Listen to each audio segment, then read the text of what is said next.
Hello and welcome to a Research for Gaming expert interview with Bob Lederer today. Bob Lederer has over 20 years of experience in the market research industry, providing commentary on how the research industry has evolved over time. His YouTube channel, RBDR Channel, is one of the key go-to places for up-to-date research news and insights through his podcasts and interviews, and I've listened to a lot of them myself. Very useful stuff, so if you haven't gone to his YouTube channel, please do. He is the company owner of RFL Communications, which is based in the US. It's an award-winning business press company. They produce a number of PDF and video business reports, including the Research Business Report, the Research Conference Report, and the Research Department Report as well. Please do watch out for the RFL Market Research Toolbox report, which is coming very soon, isn't it, Bob?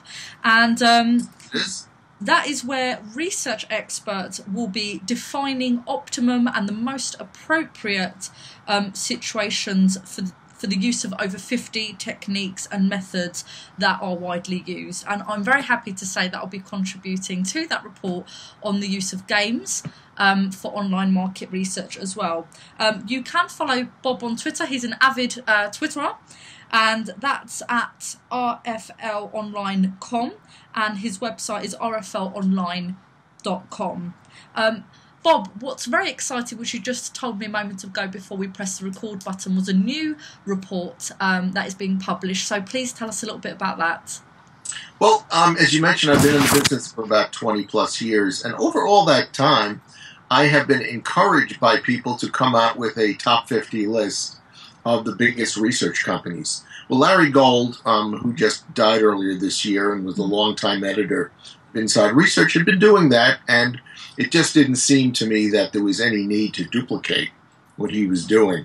When he passed, I took a real close look at what he had been doing, and I decided that we could come out with a list that will be similar but noticeably different. We're calling it the Global 50 Most Important Research Organizations. Right. And the difference between what we're going to do and what is going to be continued to be published by the American Marketing Association with the assistance of CASRO here in the States is that our list is going to encompass three different types of groups.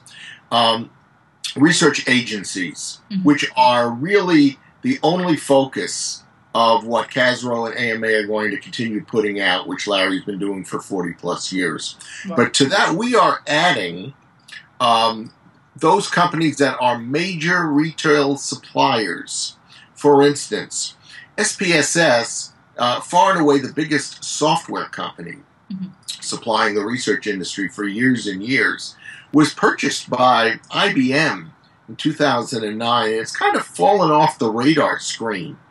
Except for people who continue to use SPSS. Well, we took note of them, and we said, you know what?